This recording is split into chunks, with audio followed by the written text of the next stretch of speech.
Assalamualaikum warahmatullahi wabarakatuh. Waalaikumsalam warahmatullahi wabarakatuh. Bismillahirrahmanirrahim. Alhamdulillahi rabbil alamin. Wa bihi nasta'inu ala umurid dunya waddin. Wassalatu wassalamu ala ashrafil anbiya'i wal mursalin, imamil muttaqin, sayyidil ghurril muhajjalin, wa ala alihi wa ashabihil mujahidin at-tahirin, amma ba'du. Saudara-saudara kaum muslimin rahimakumullah, pada pertemuan kali ini kita akan membicarakan satu hadis yang diriwayatkan oleh Imam Bukhari dan Muslim, di mana Nabi kita Muhammad sallallahu alaihi wasallam bersabda, "Ijtanibus sab'al mubiqat." Jauhilah olehmu 7 macam perkara yang merusak akidah dan keimanan, merusak amal perbuatan yang sudah kita kerjakan, merusak sendi-sendi kehidupan sosial, pendek kata merusak segala hal di dalam kehidupan kita. Jauhilah olehmu 7 macam perkara yang merusak.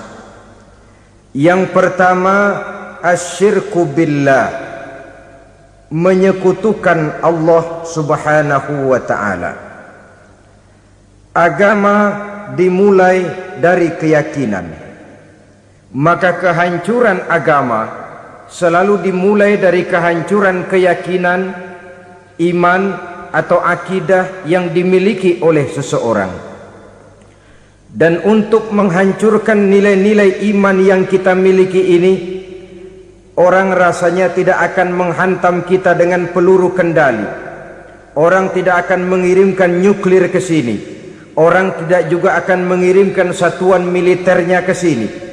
Untuk menghancurkan nilai-nilai iman, dibanjiri kita dengan paham-paham yang merusak dan mendangkalkan akidah.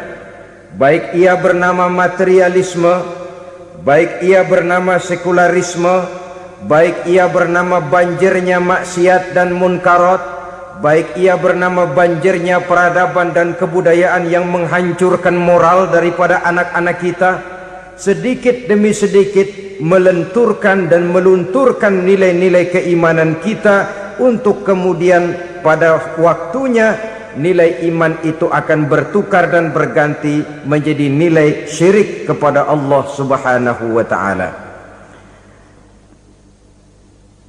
Atau pada sisi lain, menjadikan yang selain Allah sebagai tujuan akhir daripada kehidupan kita.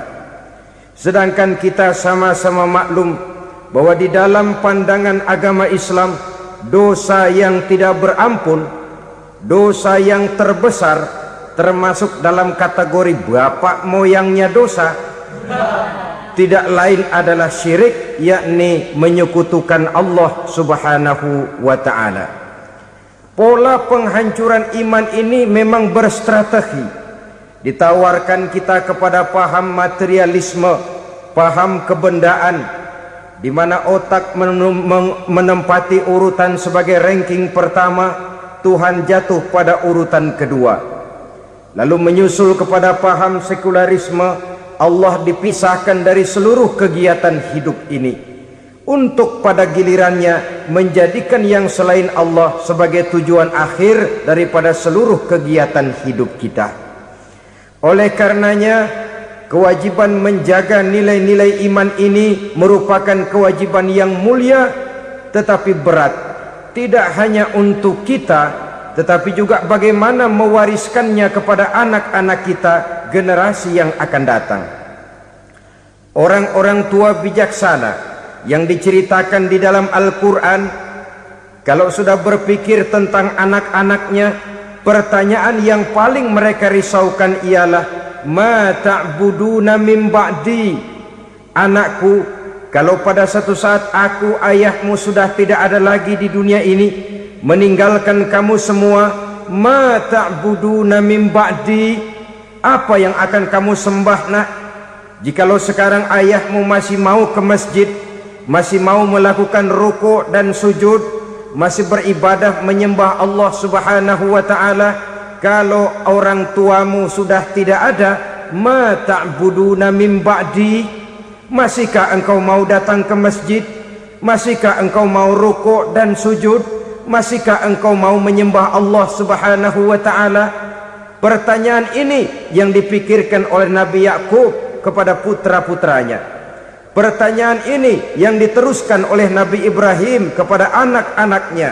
Pertanyaan ini yang diwariskan oleh generasi ulama salafus saleh kepada para generasi berikutnya. Bagaimana kita generasi sekarang?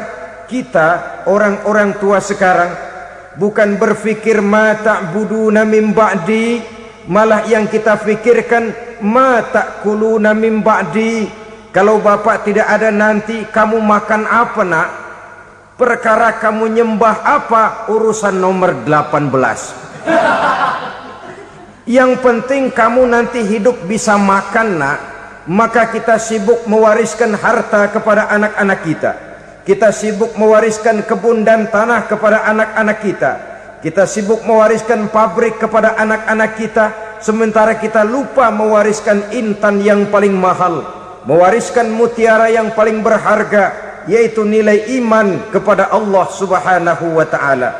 Alangkah baiknya apabila warisan harta, warisan tanah dan kebun, warisan rumah dan pabrik didasari lebih dahulu dengan mewariskan nilai iman kepada Allah Subhanahu wa ta'ala. Sebagai orang-orang tua, kita boleh bersedih kalau anak kita tidak mengerti komputer. Kita boleh bersedih kalau anak kita tidak mengerti matematika. Kita boleh bersedih kalau anak kita tidak mengerti bahasa Inggris. Tapi sewajarnya lebih bersedihlah kita orang tua jikalau mempunyai anak yang tidak kenal Allah sebagai Tuhannya, yang kemudian tidak mau rukuk dan sujud kepada Allah Tuhannya. Itulah kemalangan yang paling malang bila kita meninggalkan generasi yang tidak bertauhid kepada Allah Subhanahu wa ta'ala. Betapapun anak kita tidak ngerti komputer, saudara, paling-paling kerugiannya cuma kerugian dunia. Masuk dia ke alam barzakh, munkar nakir tidak akan sempat tanya kau belajar komputer apa tidak. Kumpul dia di padang mahsyar, malaikat juga tidak akan tanya matematikamu nilainya berapa. Yang ditanya kau kenal Allah, kau rukuk dan sujud kepadanya, kau pernah datang ke masjid. Oleh karena itu sekali lagi, menjaga nilai iman tidak hanya untuk kita, tetapi juga mewariskannya kepada anak-anak kita, generasi yang akan datang. Sungguh kemalangan yang paling besar apabila kita meninggalkan anak-anak kita. Mereka kita tinggalkan lemah ekonominya, itu tidak baik. Mereka kita tinggalkan lemah otaknya, itu pun akan membuat mereka tertinggal oleh yang lain. Tapi yang paling celaka, jikalau kita tinggalkan mereka dalam kondisi lemah imannya, rapuh akidahnya, tidak baik dan tidak betul keyakinan hidupnya. Oleh karena itu Nabi berpesan, jauhilah 7 perkara yang merusak. Yang pertama, syirik kepada Allah Subhanahu wa ta'ala, menyekutukan Allah baik dalam ucapan, dalam keyakinan ataupun dalam perbuatan. Ini perkara pertama yang termasuk 7 perusak besar di dalam kehidupan. Kalau sudah jatuh kita ke lembah syirik, bagaimanapun banyak kebaikan yang kita kerjakan, berjiwa sosial, bertangan pemurah, gemar menolong orang lain, kalau memang dasarnya syirik, maka seluruh kebaikan kita akan hancur, tidak akan ada nilainya dalam pandangan Allah Subhanahu wa ta'ala. Dalam pandangan manusia mungkin kita dicatat sebagai orang sosial, gemar menolong orang lain, tidak berpangku tangan melihat orang yang mendapat kesulitan. Tapi oleh karena dasarnya syirik, dasarnya tidak mentauhidkan Allah, maka seluruh nilai kebaikan yang kita kerjakan tidak akan ada nilainya dalam pandangan Allah Subhanahu wa taala. Maka jagalah iman kita jangan sampai dihinggapi penyakit syirik yang bagaimana kecilnya sekalipun. Sekali lagi, baik syirik dalam bentuk ucapan, syirik dalam bentuk keyakinan, sampai kepada syirik dalam bentuk perbuatan, kita berhindar kepada sifat-sifat yang sedemikian itu. Karena apa? Dalam satu ayat Quran Allah Subhanahu wa taala menjelaskan, innallaha la yaghfiru ayyushraka bih wa yaghfiru ma duna dzalika liman yasha. Allah tidak akan memberi ampun kepada orang-orang yang menyekutukannya, tapi Allah masih mau memberikan ampun kepada dosa-dosa yang selain itu bagi orang-orang yang dikehendakinya.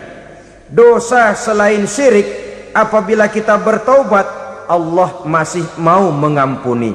Tapi kalau sudah jatuh ke tempat syirik, itu sudah dosa yang tidak berampun. Taubatnya tidak lain melepas syirik, kembali kepada tauhid, berkeyakinan bahwa hanya ada Allah Subhanahu wa taala, Tuhan satu-satunya yang lam yalid walam yulad walam yakul lahu kufuwan ahad.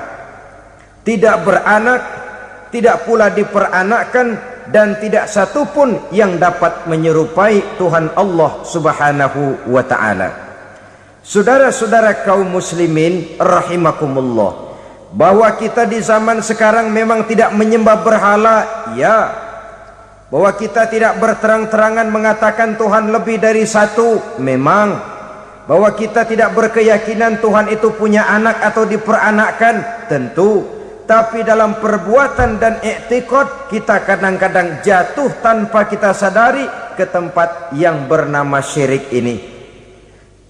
Oleh karenanya, di zaman di mana teknologi makin canggih, di mana kemajuan pembangunan makin menjangkau berbagai aspek kehidupan, diperlukan keseimbangan antara kemajuan fisik material dengan kemajuan mental spiritual.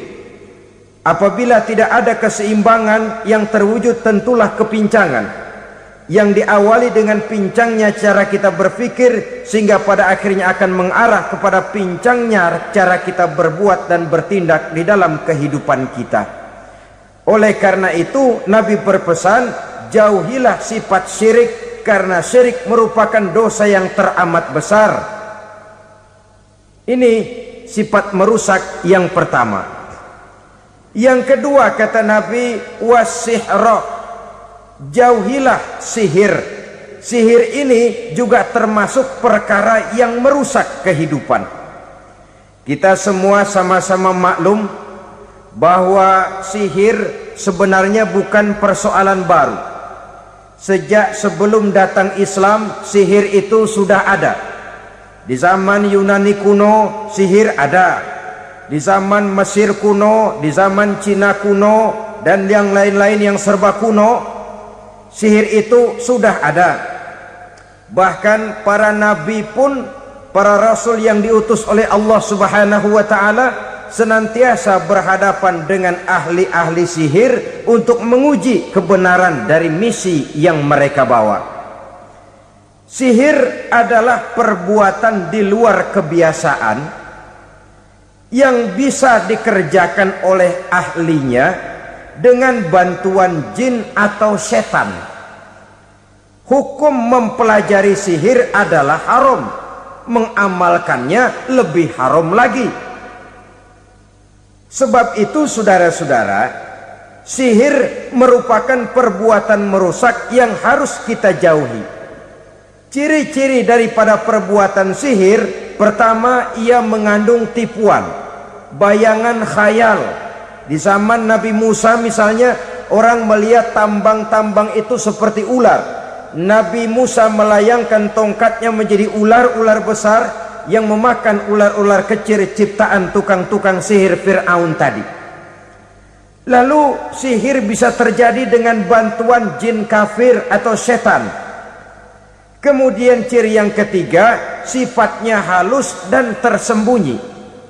Taruh kata ada seorang ahli sihir yang mempergunakan ayat-ayat Quran sebagai jompa jampe, sebagai baca-bacaan itu cuma sekedar kedok. Tujuannya tidak lain menjadikan agama sebagai ketok untuk membenarkan cara yang dimurkai oleh Allah Subhanahu wa ta'ala. Satu hadis yang diriwayatkan oleh Imam Bazar dan Tabrani, Nabi berpesan, "Laisa minna man tatayyara lahu au takahhana au tukuhhina lahu au sahira lahu." Tidak termasuk ke dalam golonganku, kata Nabi, tidak termasuk umatku. Siapa mereka? Man tatayyara lahu, orang yang bertatoyur. Apa tatoyur itu? Dari kalimat toyaro, artinya terbang. Toir biasa diartikan dengan burung. Tatoyaro percaya kepada suara-suara burung. Man tatayyara lahu, mempercayai, meyakini dengan benar-benar kepada suara beburungan. Kan suka ada itu, nah bunyi burung tuh, maling liwat. Maling liwat, burung bunyi, maling liwat. Itu termasuk tatayyara lahu, percaya kepada suara burung. Kan aneh kalau suara orang nggak dipercaya, suara burung malah dipercaya. Ada ustadz ceramah, kiai ngaji, nggak mau didengerin, burung dengerin bener. Nah, suaranya dari sebelah mana? Belah kulon. Nah, itu tandanya ano. Habis dihitung-hitung. Itu termasuk tatayyara lahu. Au takahana, atau bertenung, au tukuhina, atau minta ditenungkan, au sahirolahu, atau melakukan perbuatan sihir atau minta disihirkan. Laisa minna, tidak termasuk ke dalam golonganku, kata Nabi. Sehingga dengan demikian saudara-saudara, menghadapi sihir dengan sihir sekalipun termasuk perbuatan yang tidak diajarkan oleh agama. Kita kan mempelajari sihir untuk jaga diri, tidak apa-apa. Yang dilarang mengamalkannya, dilarang juga mempelajarinya. Sebab orang kalau sudah mengetahui, biasanya lalu terangsang untuk mencoba. Kalau percobaannya berhasil, biasanya terangsang untuk coba lagi dan coba lagi. Pada akhirnya ketagihan, lalu beralih menjadi profesi, apalagi itu nanti bisa mendatangkan hasil uang. Saudara-saudara kaum muslimin rahimakumullah, kita manusia makhluk nyata, kita hidup di alam nyata, terikat oleh sunnatullah, causality. Oleh karenanya bagi kita keyakinan yang penuh, keikhlasan di dalam bertuhankan Allah, penyerahan diri sepenuhnya hanya kepadanya, itu sudah merupakan obat penangkal yang sangat ampuh agar kita tidak terkena penyakit-penyakit yang dibuat oleh setan dan para pembantunya. Sehingga beberapa ayat Quran mengajarkan, misalnya a'udzu bikalimatillahi tammati min syarri ma khalaq, atau bismillazi la yadurru ma'asmihi syai'un fil ardi wala fis sama, dengan menyebut nama Allah yang tidak bisa mendatangkan bahaya sedikit pun, dari baik yang datang dari langit maupun yang datang dari bumi.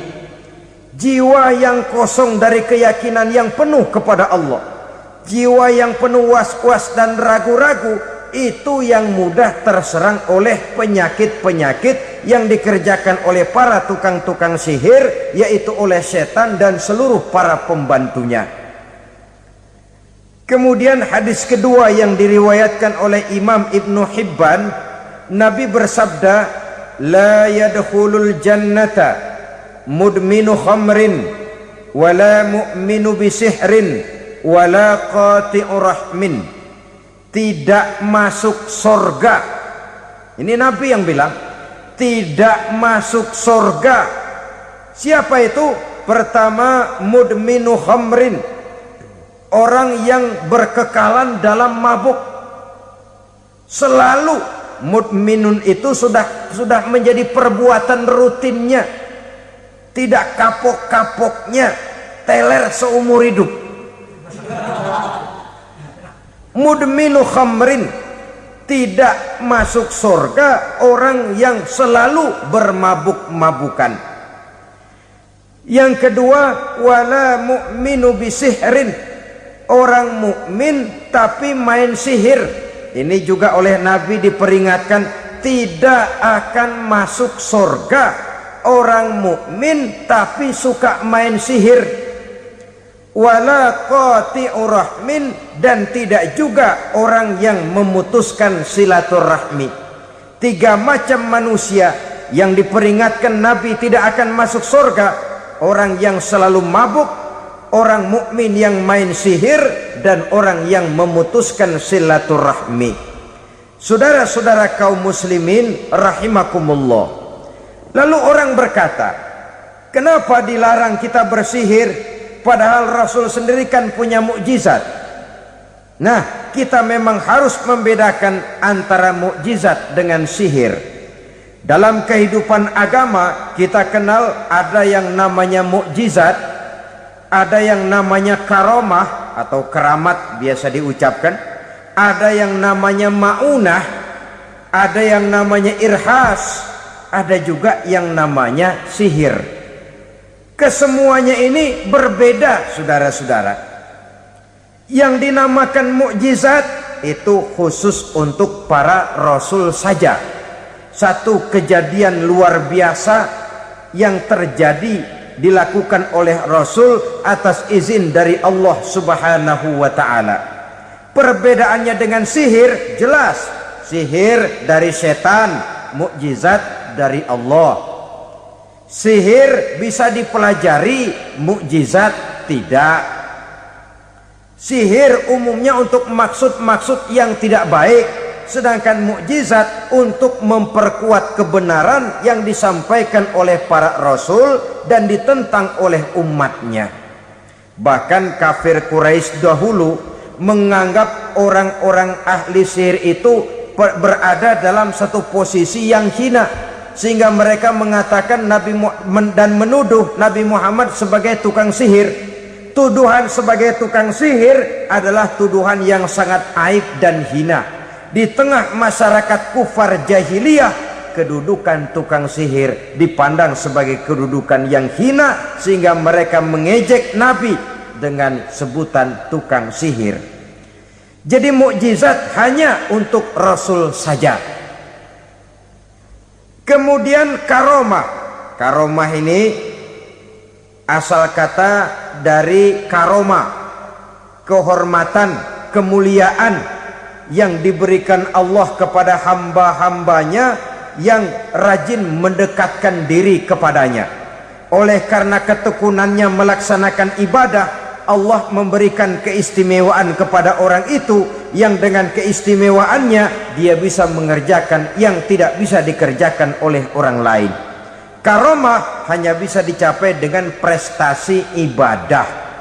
Kalau sihir, mau ibadah apa enggak, asal dia belajar, bersatu dan berteman dengan setan, memenuhi persyaratan-persyaratan setan, biasanya lalu bisa.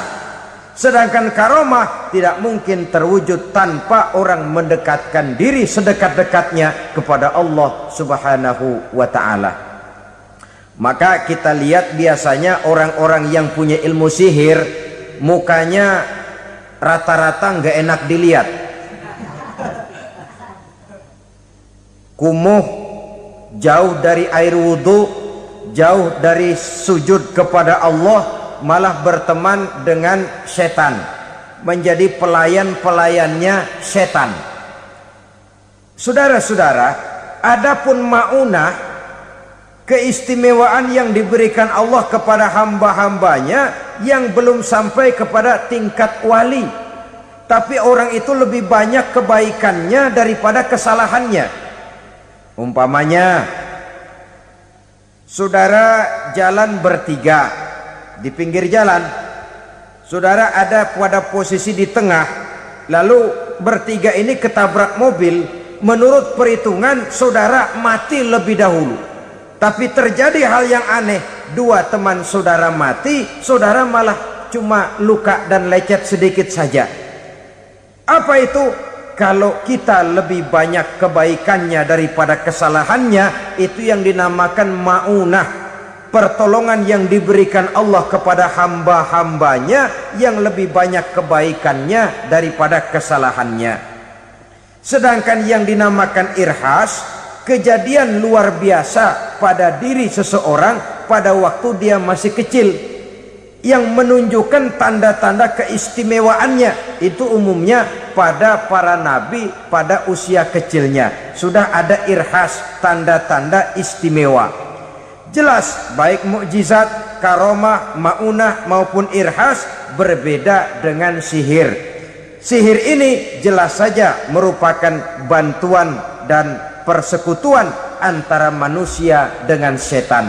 Padahal setan, kata Allah dalam Al-Quran, innahu lakum aduwwum mubin, sesungguhnya setan bagi kamu adalah musuh yang sangat jelas. Saudara-saudara kaum muslimin rahimakumullah, di zaman sekarang dalam menghadapi beban kehidupan yang makin pelik, menghadapi stres yang tidak kunjung selesai, menghadapi persoalan-persoalan yang teramat berat, orang sering mencari jalan keluar kepada hal-hal yang menurut pendapatnya bisa meringankan beban moralnya itu. Pergilah dia mencari sesuatu yang dapat meringankan bebannya. Dan tidak jarang yang jatuh ke pangkuan tukang-tukang tenung, ke pangkuan tukang-tukang sihir, yang mereka itu oleh Quran dijelaskan kazabal munajjimun walau sodaku. Tukang-tukang tenung, tukang-tukang sihir, mereka itu bohong walaupun benar. Maksudnya bohong walaupun benar, artinya kalau yang mereka kerjakan benar, itu sih kebenaran. Benar dengan kebenaran itu lain. Kebenaran, kebetulan bisa, tapi tidak untuk selalu. Apalagi kalau itu sudah membahayakan kehidupan orang lain. Jadi oleh karena itu Nabi berpesan, jauhilah daripada sihir. Kalau sudah jauhilah dari sihir, artinya ya jauhilah daripada mempelajarinya, jauhilah daripada bergaul dengan orang-orang yang ahli di bidang itu, karena dari pergaulan segalanya bisa menular. Baiklah saudara, ini yang kedua. Yang ketiga pesan Nabi, wa qatlan nafsil lati harramallahu illa bil haq, membunuh orang lain dengan cara yang tidak benar, membunuh orang yang diharamkan oleh Allah Subhanahu wa taala untuk melakukannya kecuali dengan alasan yang benar. Kita tahu Islam adalah agama damai, sesuai dengan namanya. Ia tidak dikembangkan dengan pedang dan kekerasan. Ia dikembangkan dengan keteladanan dan tuntunan moral. Oleh karena Islam bukan agama kekerasan, Islam pun tidak mementingkan dan mengajarkan kekerasan kecuali dengan alasan yang benar dan bisa dipertanggungjawabkan. Membunuh dengan sengaja, menghilangkan nyawa orang lain tanpa alasan yang bisa dibenarkan adalah merupakan dosa besar dan satu di antara 7 perkara yang bisa mendatangkan kerusakan dalam kehidupan dan yang hendaknya harus kita jauhi. Saudara-saudara kaum muslimin rahimakumullah, beberapa waktu yang lalu di sebuah kota kecil yang indah bernama New Auckland. Saudara tahu New Auckland? Itu dari Gunung Kidul masih ngidul lagi. Pernah diadakan satu seminar yang membicarakan bagaimana menyelamatkan masyarakat manusia dari bahaya Perang Dunia Ketiga. Diperkirakan kalau terjadi Perang Dunia Ketiga, manusia tidak akan tersisa. Sebab apa? Pada waktu itu cadangan nuklir yang dimiliki oleh bersama Amerika dan Rusia konon sudah sanggup memusnahkan 6 miliar manusia pada saat jumlah manusia baru 5 miliar. Jadi kelebihan nuklir dunia ini. Kalau terjadi perang dunia ketiga, sulit manusia untuk tersisa. Maka dibahaslah di dalam seminar itu, wah, supaya tidak terjadi perang dunia ketiga, maka perlombaan membuat senjata-senjata canggih, alat-alat pembunuh modern harus segera dibatasi. Dibahas, tidak mungkin kita membatasi perlombaan membuat senjata. Kenapa?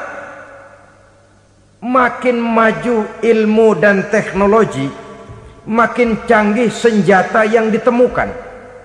Atom sudah meningkat menjadi nuklir, nuklir sudah meningkat menjadi neutron, dan kita tahu bom yang bernama neutron ini bom yang cukup membunuh tanpa perlu merusak.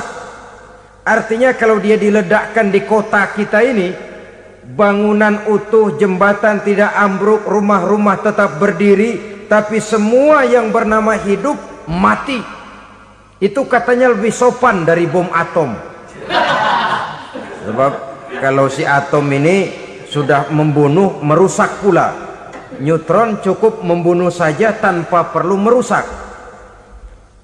Jadi majunya senjata-senjata teknologi sebagai akibat yang logis dari kemajuan ilmu pengetahuan ini tidak bisa kita batasi.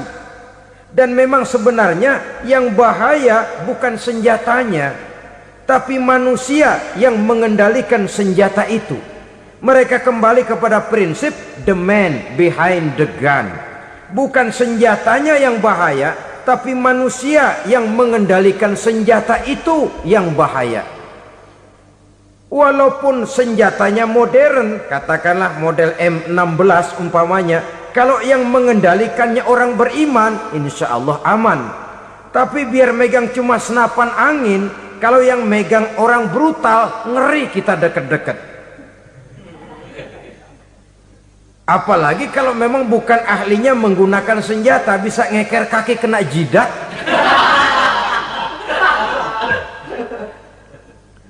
Mereka kembali kepada prinsip lama yang tetap baru, bukan senjatanya yang harus dibatasi, manusia yang mengendalikan senjata itu yang perlu dibicarakan. Nah, kalau begitu, agar manusia tidak mempergunakan senjata sewenang-wenang, apa yang harus kita lakukan?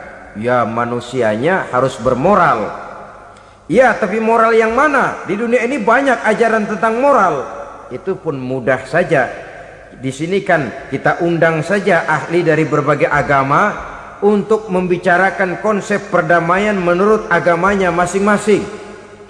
Baik, setuju itu, setuju. Maka tampillah para ahli agama, mereka kembali kepada prinsip moral daripada konsep yang terkandung di dalam ajaran agama untuk menegakkan perdamaian. Mula-mula naiklah ahli dari agama Hindu, dibacakan konsep perdamaian menurut ajaran agama Hindu, bahwa untuk damai manusia harus meninggalkan nafsu keduniaannya, menempuh samsara dan sebagainya untuk mencapai nirwana, menjauhi kemegahan dan kemewahan dunia. Ini lalu dibahas, rasanya juga tidak mungkin ini.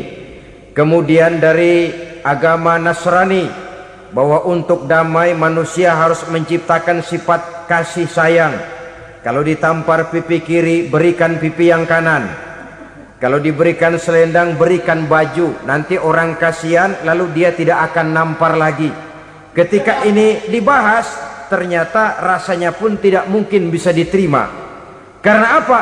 Di zaman sekarang orang ditampar pipi kiri, dikasih pipi kanan. Bukan kasihan, gemes. Damai belum tentu, bonyok udah jelas. Lalu ketika dibacakan konsep perdamaian menurut Quran, di mana disampaikan ayat wa jazaa'u sayyi'atin sayyi'atun misluha faman afa wa aslaha fa ajruhu 'ala Allah. Balasan terhadap satu kejahatan adalah kejahatan yang seimbang, tetapi barang siapa yang memberi maaf dan mencari jalan damai, itulah yang terbaik dan akan mendapat pahala dari Allah Subhanahu wa taala. Kamu tidak salah ditampar pipi kirimu, tampar lagi pipi kirinya sekeras dia menampar pipi kirimu. Nanti orang tidak mau menampar kita karena dia tahu kalau dia tampar kita, dia akan menderita tamparan sekeras dia menampar kita. Akan terjadilah prinsip saling hormat menghormati, tidak saling ganggu, tidak saling usil, tidak saling jahil. Atas dasar ini perdamaian bisa ditegakkan. Mereka bisa menerima konsep ini, tapi kemudian seminar ditutup tanpa satu keputusan resmi. Kenapa? Terus terang mereka kagum dengan konsep Islam, tapi sentimen lama terhadap nilai-nilai Islam telah menutup mata mereka untuk menerima kebenaran dari ajaran Al-Quranul Karim. Saudara-saudara kaum muslimin rahimakumullah, kembali kita kepada persoalan pokok. Roh adalah dari Allah, dia akan kembali kepada Allah, milik mutlak dari Allah. Tidak pantas kita merampasnya dari orang lain. Tidak wajar kita menghilangkannya tanpa alasan yang dibenarkan oleh agama. Di zaman sekarang, akibat persaingan hidup yang makin tajam, lapangan kerja yang makin sulit, tensi ekonomi yang makin tinggi, atau karena nilai moral yang makin rendah, atau juga karena rapuhnya pegangan orang kepada agama, nyawa rasanya sudah sedemikian murahnya. Berbagai kasus membuat berdiri bulu roma kita. Ada mayit, ada manusia dipotong 6, dicincang macam kambing. Ada yang dipotong 5, ada yang dipotong 13, dikardusin, dibuang ke tempat sampah. Inna lillahi wa inna ilaihi raji'un. Gejala apa ini? Kanibalisme. Manusia sudah demikian sadisnya, manusia sudah sedemikian buasnya, sehingga sesama manusia diperlakukan seperti hewan. Padahal hewan sendiri belum pernah macan makan macan, bagaimanapun buasnya macan. Belum pernah serigala memakan serigala, bagaimanapun brutalnya serigala. Tetapi manusia makan manusia di zaman sekarang kadang jadi kenyataan dalam kehidupan kita. Kadang persoalannya remeh saja, soal uang 200 perak, pisau bicara, nyawa melayang. Soal rokok sebatang, celurit bicara, nyawa melayang. Soal-soal yang sama sekali tidak prinsip, begitu mudah kita menghilangkan nyawa orang lain. Padahal Nabi pernah memperingatkan, apabila dua orang muslim sudah berkelahi dan berbunuh-bunuhan, al-qatil wal maktul finnar, yang membunuh dan yang terbunuh dua-duanya neraka.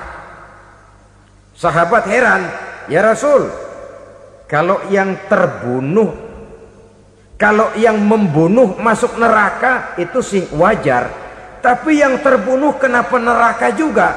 Beliau menjawab, dua-duanya sudah punya niat untuk saling membunuh. Niatnya itu yang diponten. Yang terbunuh cuman lagi apes aja, keduluan dia. Umpama tidak terbunuh, pasti dia yang akan membunuh. Oleh karenanya al-qatil wal maktul, yang membunuh dan yang dibunuh finnar, dua-duanya masuk ke dalam neraka.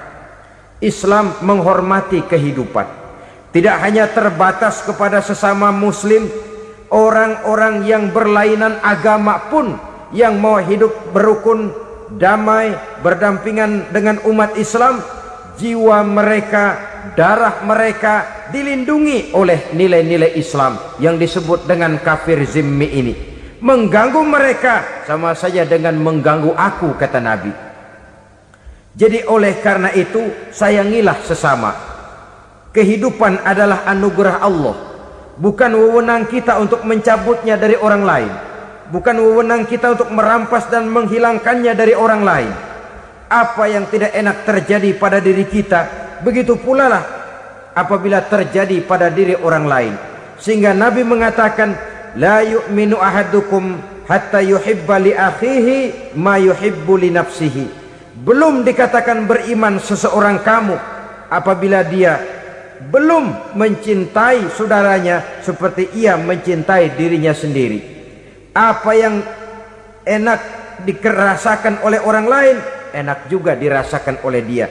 Mengukur orang lain dengan diri sendiri. Kalau orang lain tanpa salah saya fitnah, kalau saya tanpa salah difitnah orang, enak apa enggak? Enggak, orang lain juga begitu. Kalau orang lain tanpa salah saya tempeleng kepalanya, enak apa tidak? Tidak. Orang lain juga begitu. Yang tidak enak terjadi pada diri kita, tentu tidak enak juga kalau terjadi pada orang lain. Mengukur orang lain dengan diri sendiri, sehingga tidak timbul sifat egois, tidak menari di atas bangkai orang lain, tidak mendirikan kebahagiaan di atas untayan air mata orang lain. Sehingga dengan demikian saudara-saudara, dia bisa menghormati kehidupan, menghormati orang lain sebagaimana dia ingin dihormati. Inilah perbuatan ketiga yang merusak, membunuh orang lain dengan yang diharamkan Allah tanpa alasan yang benar. Yang ketiga.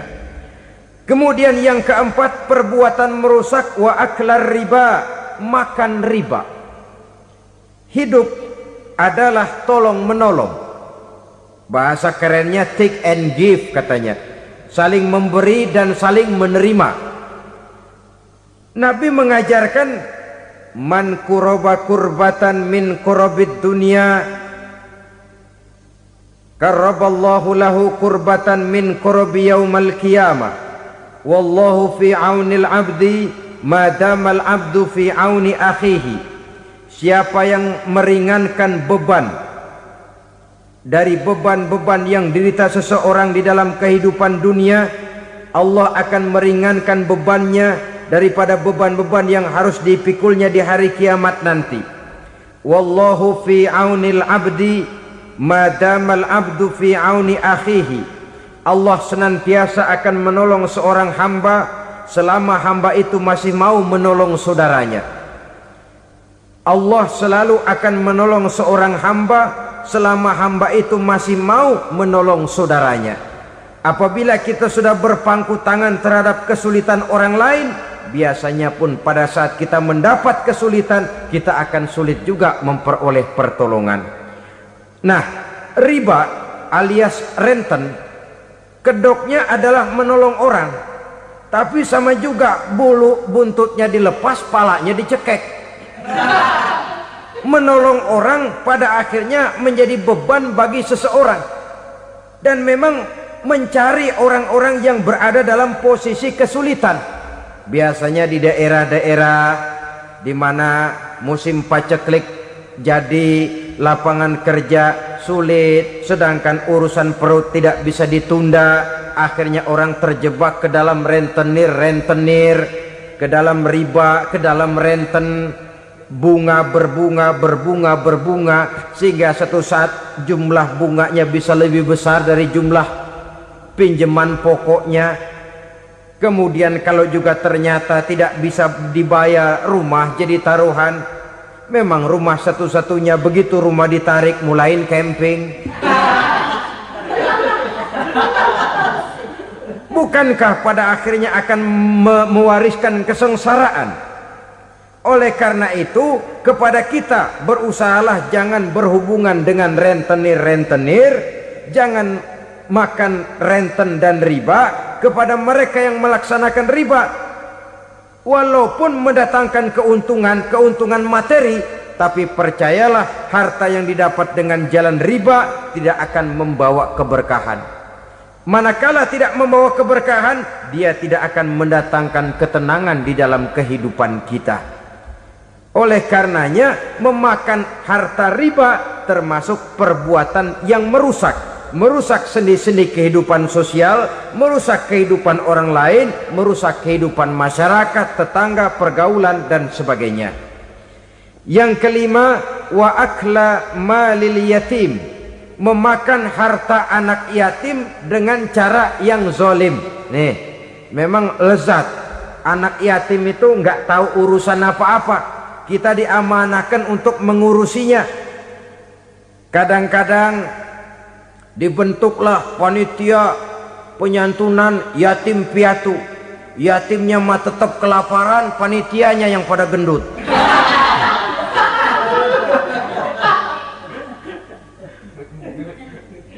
Padahal memakan harta anak yatim termasuk perbuatan dosa besar, dan menjantuni yatim merupakan perbuatan mulia. Nabi mengatakan, ana wa kafilul yatim kahataini yaumal qiyamah. Aku dan orang-orang yang menyantuni anak yatim seperti dua jari ini pada hari kiamat nanti. Dekat sekali. Jikalau ingin di hari akhir nanti dekat dengan Rasul, bersahabatlah dengan anak-anak yatim. Jadilah pengurus anak-anak yatim. Bangunlah panti-panti asuhan yatim. Pada saat bapak ibunya meninggal, kitalah yang menjadi orang tuanya. Bahkan sedemikian besar perhatian Islam terhadap anak-anak yatim ini, sehingga Quran memberikan peringatan, ara'aital ladzi yukadzibu biddin fadzalikal ladzi yad'ul yatim wa la yahuddu ala ta'amil miskin. Tahukah kamu siapa orang yang mendustakan agama, beragama tapi dianggap dusta, salatnya dusta, puasanya dusta karena agamanya sudah berdusta. Siapa mereka? Fadzalikal ladzi yad'ul yatim, orang yang menyia-nyiakan anak yatim, wala yahuddu ala ta'amil miskin, dan tidak pernah memberi makan kepada orang-orang yang menderita kemiskinan. Menyia-nyiakan, meninggalkan anak yatim termasuk perbuatan yang divonis kita sebagai orang yang mendustakan agama. Saudara-saudara kaum muslimin rahimakumullah, maka sangat dicela mengeksploitir anak-anak yatim, menjadikan mereka sebagai kedok untuk mencari kekayaan pribadi. Tetapi jikalau ikhlas, ganjarannya sangat besar, nilai pahalanya sangat besar. Menyantuni yatim tidak hanya setahun sekali. Kalau Muharram pakai istilah lebaran yatim, dibentuklah panitia, diberilah beras, uang 45.000 rupiah, alhamdulillah. Tapi jangan lupa, si yatim tidak hidup cuma satu hari. Dia tidak hidup cuma di bulan Muharram saja. Dia hidup 12 bulan dalam setahun. Sebagaimana anak-anak yang lain, dia juga berhak punya masa depan. Dia juga berhak menikmati bangku sekolah. Dia berhak mengenyam arti dan makna pendidikan. Dia berhak membekali diri dengan ilmu dan pengetahuan, seperti halnya anak-anak yang lain. Maka kita yang diberikan keluasan oleh Allah, ingatlah itu, bersahabatlah dengan anak-anak yatim, santuni mereka. Perkara setahun sekali di bulan Muharram, alhamdulillah, itu bagus, bin Thayyib alias baik. Tapi tentu dan tentu sekali lagi, si yatim tidak hanya hidup di bulan Muharram. Dia hidup 12 bulan dalam setahun, 24 jam di dalam sehari. Oleh karenanya, menyia-nyiakan mereka pada saat posisi kita memang mampu akan memojokkan kita dalam satu posisi di mana kita dianggap sebagai orang yang mendustakan agama, memakan harta anak yatim dengan cara yang zolim. Bapaknya udah meninggal, kebunnya lebar, anaknya dikelecehin. Nah, dah kamu nggak usah pusing, nanti saya yang ngurus. Akhirnya bukan ngurus, nguras. Si yatim mungkin tidak tahu bahwa dia disia-siakan, haknya diambil, miliknya dizolimi. Tapi Allah yang akan membalasnya dengan seadil-adilnya. Maka makan harta anak yatim biasanya balasannya tokcer bin paten. Nggak banyak selang tempo itu, nggak percaya cobain dah. Nyobain aja kan nggak bayar, umpama memakan harta anak yatim dengan cara yang zolim, ganjarannya biasanya kontan. Kenapa?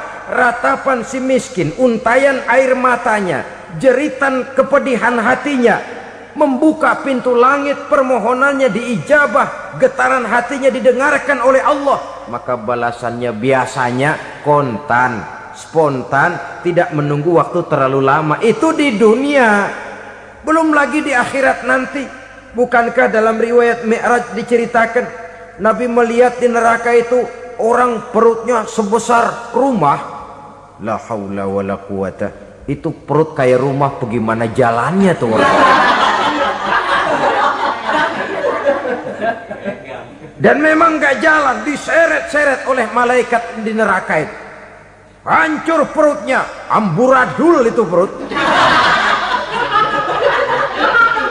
Berantakan isinya, dibulatkan lagi, diseret lagi, hancur lagi, dibulatkan lagi. Sampai Nabi tanya, orang itu begitu berat siksanya kenapa ya Jibril? Itu Muhammad, waktu di dunia dulu rakus banget makan harta anak yatim. Begitu vonisnya, begitu menyedihkan nasibnya di akhirat. Tapi di dunia pun ketidakberkahan itu sudah membayangi kehidupannya. Oleh karena itu, kepada saudara-saudara yang mendapat titipan anak yatim, berbahagialah, karena semulia-mulia rumah adalah rumah yang di dalamnya ada anak yatim yang disantuni. Sehina-hina rumah adalah rumah di mana di dalamnya ada anak yatim yang disia-siakan. Begitu kata Nabi kita. Rumah yang paling mulia dalam pandangan Allah, rumah yang di dalamnya ada anak yatim yang disantuni. Rumah yang paling hina dalam pandangan Allah, rumah yang di dalamnya ada anak yatim yang nasibnya disia-siakan. Berbahagialah saudara apabila menjadi penyantun anak-anak yatim, pelindung mereka, sehingga mereka mempunyai masa depan sebagaimana anak-anak lainnya. Rasulullah sendiri sedemikian peka terhadap keadaan anak-anak yatim karena beliau sendiri memang mengalami. Umur 6 bulan dalam kandungan ibu, beliau sudah ditinggalkan oleh ayahnya. Pada saat berusia 6 tahun ibu sudah meninggal. Yatim piatu dalam usia di mana beliau sedang perlu belas kasih seorang ibu dan pengertian seorang bapa. Kepekaan itu lalu timbul, bahkan kemudian sampai kepada beliau berkata, aku dan orang yang menyantuni anak yatim seperti jari tengah dan jari telunjuk di hari akhirat nanti. Sedemikian dekatnya. Baiklah ya, jadi yang kelima, memakan harta anak yatim. Jauhi, karena ini perbuatan yang merusak. Yang keenam, watawalli yaumaz zahfi, melarikan diri pada hari pertempuran. Apa ini? Khianat. Tidak konsekuen dengan konsep perjuangan. Pada mulanya keras benar teriak, berantas korupsi, ganyang korupsi, cuma karena belum dapat giliran. Begitu dia naik dapat kesempatan, korupsinya lebih edan dari yang diteriakinya. Ini termasuk tawalli yaumaz zahfi, berpaling pada hari peperangan. Di saat menghadapi musuh, kalau belum kelihatan musuh, teriaknya nyaring bener. Jangan takut, demi kebenaran sampai titik darah yang paling penghabisan. Musuh belum kelihatan.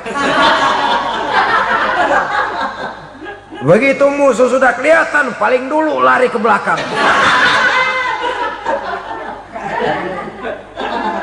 Kalau diajak berjuang ada saja alasannya. Sehingga Quran memberikan peringatan kepada kita semua. Mengapa kamu ini berat? Kalau sudah diajak berjuang di jalan Allah, kakimu seperti terhunjam berakar di perut bumi. Berat untuk melangkah berjuang.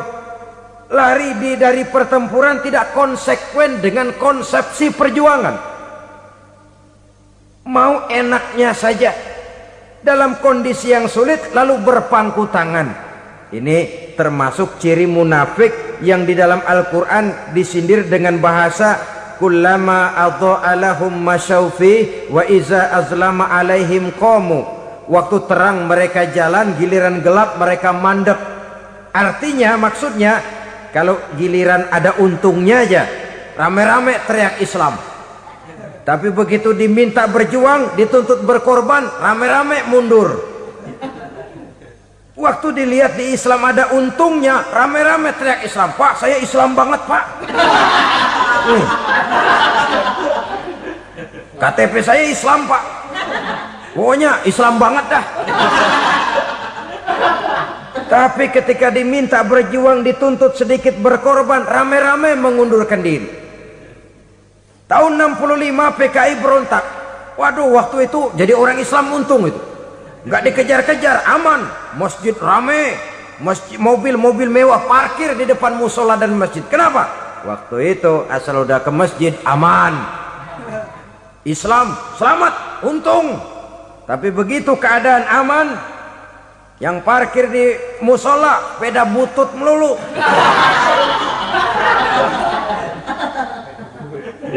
Waktu terang mereka jalan, waktu gelap mereka berhenti. Dikala di Islam ada untungnya, baru wah Islam bagus, Islam hebat. Tapi waktu dilihat ada kerugian, jangan bawa-bawa Islam dah. Jangan bicara soal Islam, ini kan bukan soal agama. Bukan soal agama. La haula wa la quwata illa billah. Beragama kita ambil talfik fid din, mengambil yang enteng-enteng saja dalam urusan beragama ini. Tidak konsekuen kita dengan Islam kita. Seolah kita mau memilih mana yang terasa cocok sama selera kita, kita teriak Islam. Beratan aja dikit, rame-rame berpaling. Itu termasuk tawalli yaumaz zahfi, para pengkhianat, mental-mental hipokrit yang tidak mau konsekuen menghadapi segala bahaya. Itu termasuk perbuatan yang merusak. Kenapa? Kalau cuma dia saja yang lari, mungkin tidak jadi soal. Tapi larinya ini akan mempengaruhi orang lain. Nah, pengaruhnya itu yang dicegah. Sebab kalau satu sudah mulai lari, yang lain mulai ngelirik. Ketika yang dilirik kemudian tidak ada reaksi, dia akan ikut lari. Artinya apa? Seorang muslim harus konsekuen dengan konsep perjuangannya, dengan keyakinan keagamaannya, dan tidak memilih yang enak-enak saja di dalam kehidupan beragama. Lari dari pertempuran, bermental khianat, mengkhianati agama, merupakan satu di antara sifat yang merusak. Terakhir saudara, wa qazfal muhsanatil ghafilatil mu'minat, menuduh perempuan baik-baik yang tidak tahu menahu tentang tuduhan yang dituduhkan kepadanya, menuduh perempuan mukmin yang baik-baik yang tidak tahu menahu tentang tuduhan yang dilakukan kepadanya. Fitnah lebih bahaya daripada pembunuhan. Orang yang tidak salah bisa hancur namanya, orang yang berniat baik bisa ambruk perjuangannya oleh karena fitnah. Sehingga dikatakan al fitnatu asyaddu minal qatli, fitnah lebih bahaya daripada pembunuhan. Maka memfitnah ini termasuk satu dosa di antara 7 hal merusak yang harus kita jauhi semampu kita, semampu-mampunya. Mengupayakan sebisa-bisanya jangan sampai terjebak ke dalam hal yang demikian. Nah saudara-saudara, inilah saja pertemuan kali ini. Mudah-mudahan ada manfaatnya. Semoga Allah memberikan kekuatan zahir dan batin kepada kita untuk bisa menjauhi 7 perkara yang merusak ini. Terima kasih atas segala perhatian. Mohon maaf atas segala kekurangan. Wabillahi taufiq wal hidayah. Wassalamualaikum warahmatullahi wabarakatuh. Waalaikumsalam warahmatullahi